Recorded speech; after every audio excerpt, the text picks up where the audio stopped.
Hello friends, പുതിയൊരു വീഡിയോയിലേക്ക് സ്വാഗതം. യൂട്യൂബ് ചാനലിൽ ID വെരിഫിക്കേഷൻ കറക്റ്റായി ചെയ്യാത്തത് കൊണ്ട് പല ചാനലുകളും ഇത് ട്രൈ ചെയ്യുമ്പോൾ ഫെയിൽ ആകാറുണ്ട്. കറക്റ്റായി നമ്മൾ ഡോക്യുമെന്റ് ഒന്നും അപ്ലോഡ് ചെയ്തില്ല എങ്കിൽ ഇതുപോലെ ഫെയിൽ ആകാനുള്ള സാധ്യത കൂടുതലാണ്.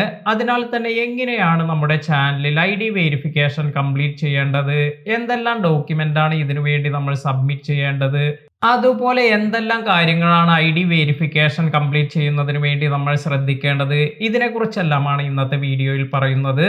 വെൽക്കം ഫ്രണ്ട്സ്, എൻ്റെ പേര് നിവേദ്. യൂട്യൂബ് ചാനലുമായി ബന്ധപ്പെട്ട ഒട്ടനവധി വീഡിയോസ് എല്ലാമാണ് ഈ ചാനലിൽ അപ്ലോഡ് ചെയ്യുന്നത്. അതിനാൽ തന്നെ നിങ്ങൾ ഈ ചാനൽ ഇതുവരെ സബ്സ്ക്രൈബ് ചെയ്തിട്ടില്ലെങ്കിൽ സബ്സ്ക്രൈബ് ചെയ്യുക. അപ്പോൾ നമുക്ക് വീഡിയോയിലേക്ക് പോകാം.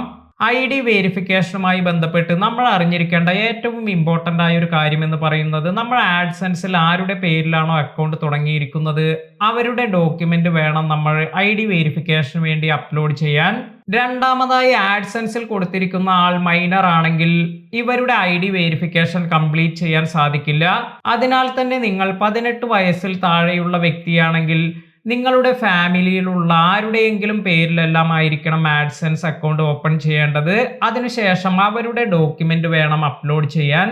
ഇനി ഇന്ത്യയിൽ 18 വയസ്സ് കഴിഞ്ഞവർക്ക് അവർക്ക് വെരിഫിക്കേഷന് വേണ്ടി ഏതെല്ലാം ഡോക്യുമെന്റ് ആണ് ആക്സെപ്റ്റ് ചെയ്യുന്നത് എന്ന് നോക്കാം.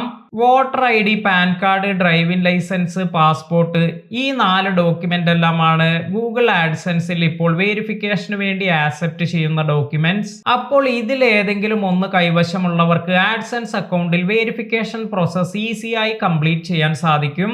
അതുപോലെ നമ്മുടെ കൈവശം ഉണ്ടായിരിക്കേണ്ടത് ഒറിജിനൽ ഡോക്യുമെന്റ് ആയിരിക്കണം. അതുപോലെ വ്യക്തമായി കാണാൻ സാധിക്കുന്ന തരത്തിലുള്ള ഡോക്യുമെന്റ് ആയിരിക്കണം. അതുപോലെ പഴയ ഡോക്യുമെന്റ് ഒന്നും ആയിരിക്കരുത്. അതായത് എക്സ്പയർ ആയ ഡോക്യുമെന്റ്സ് ഒന്നും നമ്മൾ ഇപ്രകാരം അപ്ലോഡ് ചെയ്യാൻ പാടില്ല. പുതിയ ഡോക്യുമെന്റ് എല്ലാം തന്നെ അപ്ലോഡ് ചെയ്യാൻ ശ്രദ്ധിക്കുക. എക്സ്പയർ ആയ അല്ലെങ്കിൽ പഴയ ഡോക്യുമെന്റ് എല്ലാം നിങ്ങൾ അപ്ലോഡ് ചെയ്യുകയാണെങ്കിൽ നിങ്ങളുടെ വെരിഫിക്കേഷൻ പ്രോസസ് ഇത് ഫെയിൽ ആകും. അതിനാൽ തന്നെ ഇത്തരത്തിലുള്ള മിസ്റ്റേക്ക് ഒരിക്കലും ചെയ്യാതിരിക്കുക. ഇപ്പോൾ എൻ്റെ കൈവശം ഇവിടെ ഒറിജിനൽ പാൻ കാർഡ് ആണുള്ളത്. അപ്പോൾ ഈ ഒരു ഡോക്യുമെന്റ് വെച്ച് എങ്ങനെയാണ് നമ്മൾ വെരിഫിക്കേഷൻ കംപ്ലീറ്റ് ചെയ്യുക എന്ന് നോക്കാം. ഇതിനായി ആദ്യം തന്നെ നിങ്ങൾ ആഡ്സെൻസ് അക്കൗണ്ടിൽ ലോഗിൻ ചെയ്യുക. ലോഗിൻ ചെയ്യുമ്പോൾ നിങ്ങൾക്ക് ഇത്തരത്തിലൊരു മെസ്സേജ് കാണാൻ സാധിക്കും. Your YouTube payments are on hold as you have account issue to fix. അപ്പോൾ ഇവിടെ പറയുന്നത് നമ്മുടെ പേയ്മെന്റ് ഇപ്പോൾ പെൻഡിങ്ങിലാണ്, കാരണം നമ്മൾ കുറച്ച് ഇഷ്യൂസ് ഇവിടെ റിസോൾവ് ചെയ്യാനുണ്ട് എന്നാണ് ഇവിടെ പറയുന്നത്. ഇനി നമുക്ക് ഈ ഒരു ഇഷ്യൂ പരിഹരിക്കുന്നതിന് വേണ്ടി ഇവിടെ വന്നിരിക്കുന്ന ആക്ഷൻ എന്നതിൽ ക്ലിക്ക് ചെയ്യുക. ഇപ്പോൾ നിങ്ങൾക്ക് ഇപ്രകാരം ഒരു പേജാണ് ലഭിക്കുക. Provide some info about yourself to continue. അതായത് നമ്മളെ കുറിച്ചുള്ള ഇൻഫർമേഷൻ കൊടുക്കാൻ പറയുന്നുണ്ട് കണ്ടിന്യൂ ചെയ്യുന്നതിന് വേണ്ടി. അപ്പോൾ ഇവിടെ വന്നിരിക്കുന്ന വെരിഫൈ നൗ എന്ന ഓപ്ഷനിൽ നമ്മൾ ക്ലിക്ക് ചെയ്യാം. ഇപ്പോൾ നമുക്ക് ഇത്തരത്തിലൊരു പേജ് ലഭിക്കുന്നുണ്ട്. ഇവിടെ മെൻഷൻ ചെയ്തിരിക്കുന്നത് പേയ്മെന്റ് എല്ലാം റിസീവ് ചെയ്യുന്നതിന് ആഡ്സെൻസിൽ വെരിഫിക്കേഷൻ പ്രോസസ് കംപ്ലീറ്റ് ചെയ്യണം. അതുപോലെ നമുക്ക് യൂട്യൂബിൽ നിന്നും പണം എല്ലാം നേടുന്നതിനും ഇതുപോലെ വെരിഫിക്കേഷൻ കംപ്ലീറ്റ് ചെയ്യണമെന്നാണ് കൊടുത്തിരിക്കുന്നത്. അതുപോലെ അതിനു താഴെയായി വെരിഫിക്കേഷൻ പ്രോസസ് കംപ്ലീറ്റ് ചെയ്യുന്നതിനുള്ള ഡോക്യുമെന്റിനെ കുറിച്ച് പറയുന്നുണ്ട്. Driving licence, passport, PAN card, voter card. അപ്പോൾ ഇനി നമുക്ക് ഇവിടെ സ്റ്റാർട്ട് വെരിഫിക്കേഷൻ എന്നൊരു ഓപ്ഷൻ താഴെ കാണാം. ഇതിൽ ക്ലിക്ക് ചെയ്യാം. ഇപ്പോൾ നമുക്ക് പേഴ്സണൽ ഐഡന്റിറ്റി എന്നൊരു പേജ് വന്നിട്ടുണ്ട്. ഇവിടെ നമ്മളോട് ആദ്യം തന്നെ ലീഗൽ നെയിം എൻ്റർ ചെയ്യാനാണ് പറയുന്നത്. അപ്പോൾ നിങ്ങൾ ഇപ്പോൾ ഏത് ഡോക്യുമെന്റ് ആണ് സെലക്ട് ചെയ്യുന്നത് ആ ഒരു ഡോക്യുമെന്റിലുള്ള അതേ നെയിം വേണം നിങ്ങൾ ഇവിടെ കൊടുക്കാൻ. ഇപ്പോൾ ഞാൻ ഇവിടെ പാൻ കാർഡാണ് സെലക്ട് ചെയ്യുന്നത്. അതിനാൽ തന്നെ ഞാൻ പാൻ കാർഡിലുള്ള എൻ്റെ പേരെന്താണോ അത് അതുപോലെയാണ് ഇവിടെ എൻ്റർ ചെയ്യേണ്ടത്. ഇത് തെറ്റായി എൻ്റർ ചെയ്യാൻ പാടില്ല. കറക്റ്റായി നമ്മുടെ ഡോക്യുമെന്റിൽ കൊടുത്തിരിക്കുന്ന പേര് തന്നെ നമ്മൾ ഇവിടെ എൻ്റർ ചെയ്യുക. അപ്പോൾ ലീഗൽ നെയിം എന്ന ഭാഗത്ത് നിങ്ങളുടെ ഡോക്യുമെന്റിൽ എന്താണോ പേര് കൊടുത്തിരിക്കുന്നത് ആ പേര് തന്നെ കറക്റ്റായി എൻ്റർ ചെയ്യുക. അതിനുശേഷം ഇവിടെ താഴത്ത് വന്നിരിക്കുന്ന സെലക്ട് ID ടൈപ്പ് എന്നതിൽ ക്ലിക്ക് ചെയ്യാം. ഇപ്പോൾ നിങ്ങൾക്ക് ഇവിടെ നിങ്ങളുടെ ID ടൈപ്പ് സെലക്ട് ചെയ്യാനുള്ള ഓപ്ഷൻ കിട്ടും. ഇതിൽ 4-ൽ ഏത് ഡോക്യുമെന്റ് ആണ് നിങ്ങൾ സെലക്ട് ചെയ്യുന്നത് അത് സെലക്ട് ചെയ്യുക. ഞാൻ ഇവിടെ പാൻ കാർഡ് എന്ന് സെലക്ട് ചെയ്തിട്ടുണ്ട്. അതിനുശേഷം നെക്സ്റ്റ് എന്നതിൽ ക്ലിക്ക് ചെയ്യാം. ഇനി നമുക്ക് ഇപ്രകാരം ഈ ഒരു പാൻ കാർഡ് ഡീറ്റെയിൽസ് അപ്ലോഡ് ചെയ്യാനുള്ള ഓപ്ഷനാണ് ലഭിക്കുക. അതായത് ഫ്രണ്ട് ഓഫ് ID അതുപോലെ ബാക്ക് ഓഫ് ID എന്ന് ഇവിടെ 2 ഓപ്ഷൻ നമുക്ക് ലഭിക്കുന്നുണ്ട്.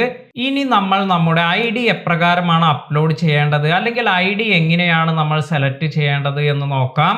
ഇപ്പോൾ നിങ്ങൾ നിങ്ങളുടെ മൊബൈൽ എല്ലാം യൂസ് ചെയ്താണ് ഈ ഐഡിയുടെ ഫോട്ടോ എല്ലാം എടുക്കുന്നതെങ്കിൽ നിങ്ങൾ ഇപ്രകാരം കയ്യിൽ പിടിച്ചതിന് ശേഷം ഇങ്ങനെ ഫോട്ടോസ് എടുക്കാതിരിക്കുക.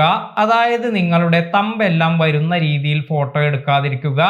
അതുപോലെ കുറെ ദൂരത്ത് വെച്ച് ഇപ്രകാരം എല്ലാം ഫോട്ടോ എടുക്കുകയാണെങ്കിലും ഇതിൽ ക്ലാരിറ്റി ഒന്നും ലഭിക്കില്ല. അതിനാൽ തന്നെ ഇത്തരത്തിലൊന്നും ചെയ്യാതെ നമ്മൾ എവിടെയെങ്കിലും ഐഡി കറക്റ്റായി വച്ച് അതിൻ്റെ അടുത്ത് ക്യാമറ വെച്ച് വേണം നമ്മൾ ഇപ്രകാരം വേണം ഷൂട്ട് ചെയ്യാൻ.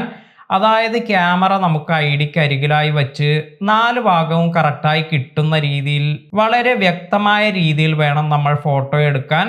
ഇത്തരത്തിൽ നമ്മൾ ഫോട്ടോ എടുക്കുമ്പോൾ അതിൽ ഗ്ലെയർ അല്ലെങ്കിൽ ഷാഡോ ഇങ്ങനെയുള്ള കാര്യങ്ങളൊന്നും വരുന്നില്ല എന്ന് ഉറപ്പുവരുത്തുക.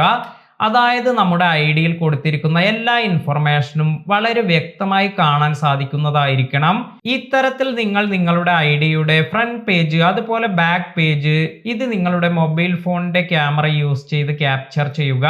അതിനുശേഷം ഇത് കറക്റ്റായി ക്രോപ്പ് ചെയ്ത് അതായത് 4 വശവും കാണാൻ പറ്റുന്ന തരത്തിൽ ക്രോപ്പ് ചെയ്ത് കറക്റ്റായി അപ്ലോഡ് ചെയ്യണം. ഇനി നിങ്ങളുടെ മൊബൈൽ ഫോണിൽ വ്യക്തമായി നിങ്ങൾക്ക് ഫോട്ടോ ഒന്നും എടുക്കാൻ സാധിക്കുന്നില്ല എങ്കിൽ നിങ്ങൾക്ക് ഈ ഡോക്യുമെന്റ് സ്കാൻ ചെയ്യാൻ സാധിക്കും. സ്കാൻ ചെയ്യുന്നത് കൊണ്ടുള്ള ഒരു ഗുണം എന്ന് പറയുന്നത് നമ്മൾ ഇപ്രകാരം സ്കാൻ ചെയ്യുമ്പോൾ നമ്മൾ ഫോട്ടോ എടുക്കുന്നത് പോലെ ഫോട്ടോയിൽ വരുന്ന ഗ്ലെയർ അല്ലെങ്കിൽ ഷാഡോ ഇങ്ങനെയുള്ള കാര്യങ്ങളൊന്നും വന്ന് നമ്മുടെ ഐഡിയിലുള്ള ഇൻഫർമേഷൻ ഒന്നും മിസ്സാകില്ല. അതിനാൽ തന്നെ വളരെ വ്യക്തമായി കിട്ടുന്നതിന് സ്കാനിങ് എല്ലാം സഹായിക്കും. എന്നാൽ സ്കാൻ ചെയ്യാൻ സാധിക്കാത്തവർ അവർ മൊബൈൽ ഫോണിൽ വളരെ വ്യക്തമായ ഫോട്ടോ തന്നെ എടുക്കാൻ ശ്രദ്ധിക്കുക. അതിനുശേഷം ഇത് നിങ്ങൾ സിസ്റ്റത്തിൽ സേവ് ചെയ്തതിന് ശേഷം ഇവിടെ ആദ്യം വന്നിരിക്കുന്ന അപ്ലോഡ് എന്ന ഓപ്ഷനിൽ ഫ്രണ്ട് ഓഫ് ഐഡി എന്നാണ് കാണിക്കുന്നത്. അതായത് ഈ ഐഡിയുടെ മുൻവശം അപ്ലോഡ് ചെയ്യാനാണ് പറയുന്നത്. അതിനാൽ തന്നെ അപ്ലോഡ് എന്നതിൽ ക്ലിക്ക് ചെയ്ത് നമ്മുടെ ഐഡിയുടെ ഫ്രണ്ട് സൈഡുള്ള ആ ഒരു ഡോക്യുമെന്റ് സെലക്ട് ചെയ്യുക. അതിനുശേഷം ഇവിടെ രണ്ടാമതായി ഇവിടെ ബാക്ക് ഓഫ് ഐഡി എന്നൊരു ഓപ്ഷൻ വന്നിട്ടുണ്ട്.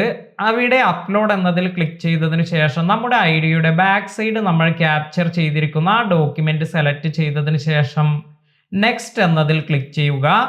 ഇത്രയും കാര്യങ്ങളെല്ലാം നിങ്ങൾ കൊടുത്തതിന് ശേഷം ഇപ്പോൾ നമുക്ക് ഈ പേജിൽ പേഴ്സണൽ ഐഡന്റിറ്റി ഇൻഫർമേഷൻ കൊടുക്കാനാണ് പറയുന്നത്. അതായത് നമ്മുടെ അഡ്രസ് ഡീറ്റെയിൽസ് നമ്മൾ ഇവിടെ കറക്റ്റായി എൻ്റർ ചെയ്യണം. അപ്പോൾ നമ്മുടെ അഡ്രസ് ഡീറ്റെയിൽസ് ഇവിടെ നിങ്ങൾ കറക്റ്റായി എൻ്റർ ചെയ്യുക. നേരത്തെ ആഡ്സെൻസിൽ കൊടുത്തിരിക്കുന്നവർക്ക് അവർക്ക് ഇവിടെ ക്ലിക്ക് ചെയ്യുമ്പോൾ തന്നെ അത് ഇവിടേക്ക് റിഫ്ലക്റ്റ് ചെയ്യുന്നതാണ്. എന്നാൽ നിങ്ങൾ ഇത് കറക്റ്റായി എൻ്റർ ചെയ്യുമ്പോൾ ശ്രദ്ധിക്കേണ്ട ഒരു കാര്യം എന്ന് പറയുന്നത് നിങ്ങളുടെ കറണ്ട് അഡ്രസ് എല്ലാമാണ് നിങ്ങൾ ഇവിടെ കൊടുക്കേണ്ടത്. അതായത് ആഡ്സെൻസിൽ നിന്നും നിങ്ങൾക്ക് പിൻ എല്ലാം റിസീവ് ചെയ്യുക ഈ ഒരു അഡ്രസ്സിലേക്കാണ്. അതിനാൽ തന്നെ നിങ്ങളുടെ കമ്മ്യൂണിക്കേഷൻ വേണ്ട അതായത് നിങ്ങളുടെ പിൻ എല്ലാം റിസീവ് ചെയ്യാൻ വേണ്ട അതേ അഡ്രസ് വേണം നമ്മൾ ഇവിടെ കൊടുക്കാൻ. അപ്പോൾ അപ്രകാരം നമ്മൾ അഡ്രസ് എല്ലാം കറക്റ്റായി കൊടുത്തതിന് ശേഷം ഇവിടെ വന്നിരിക്കുന്ന സബ്മിറ്റ് എന്ന ഓപ്ഷനിൽ ക്ലിക്ക് ചെയ്യാം. ഇപ്പോൾ നമ്മൾ ID വെരിഫിക്കേഷൻ അതുപോലെ അഡ്രസ് വെരിഫിക്കേഷന് വേണ്ടിയുള്ള എല്ലാ പ്രോസസ്സും കംപ്ലീറ്റ് ചെയ്തിട്ടുണ്ട്. ഇത്തരത്തിൽ ചെയ്തതിന് ശേഷം നമുക്ക് ഇതിന്റെ റിസൾട്ട് എല്ലാം കിട്ടുന്നതിന് അതായത് ഇത് അപ്രൂവ് എല്ലാം കിട്ടുന്നതിന് നമ്മൾ കുറച്ച് സമയം വെയിറ്റ് ചെയ്യേണ്ടതായെല്ലാം വരും. അപ്പോൾ നമുക്ക് ഇത് ചെക്ക് ചെയ്യുന്നതിന് വേണ്ടി നിങ്ങളുടെ ആഡ്സെൻസ് അക്കൗണ്ടിൽ പോയതിനു ശേഷം പേയ്മെന്റ്സ് എന്ന ഓപ്ഷനിൽ പോയതിനു ശേഷം ഇവിടെ വെരിഫിക്കേഷൻ ചെക്ക് എന്നൊരു ഓപ്ഷൻ ലഭിക്കും. ഇവിടെ ക്ലിക്ക് ചെയ്യുകയാണെങ്കിൽ നിങ്ങൾക്ക് ID വെരിഫിക്കേഷൻ ഇൻ പ്രോഗ്രസ് എന്ന് കാണിക്കുന്നുണ്ട്. അപ്പോൾ ഇൻ പ്രോഗ്രസ് എന്നത് കുറച്ച് സമയങ്ങൾക്ക് ശേഷം അതായത് ഇത് അപ്രൂവൽ എല്ലാം ലഭിച്ചതിന് ശേഷം ഐഡന്റിറ്റി വെരിഫിക്കേഷൻ കംപ്ലീറ്റഡ് അതുപോലെ അഡ്രസ് വെരിഫിക്കേഷൻ കംപ്ലീറ്റഡ് എന്ന് കാണിക്കും. ഇത്രത്തോളം കഴിഞ്ഞാൽ നമുക്ക് നമ്മുടെ ID വെരിഫിക്കേഷൻ അതുപോലെ അഡ്രസ് വെരിഫിക്കേഷൻ ഇത് സക്സസ്ഫുൾ ആയി കംപ്ലീറ്റ് ആയി എന്ന് മനസ്സിലാക്കാം. ഇന്നത്തെ വീഡിയോ നിങ്ങൾക്ക് എല്ലാവർക്കും ഉപകാരപ്പെട്ടു എന്ന് കരുതുന്നു. വീഡിയോ ഇഷ്ടമായെങ്കിൽ ലൈക്ക് ചെയ്യാനും ഷെയർ ചെയ്യാനും മറക്കാതിരിക്കുക.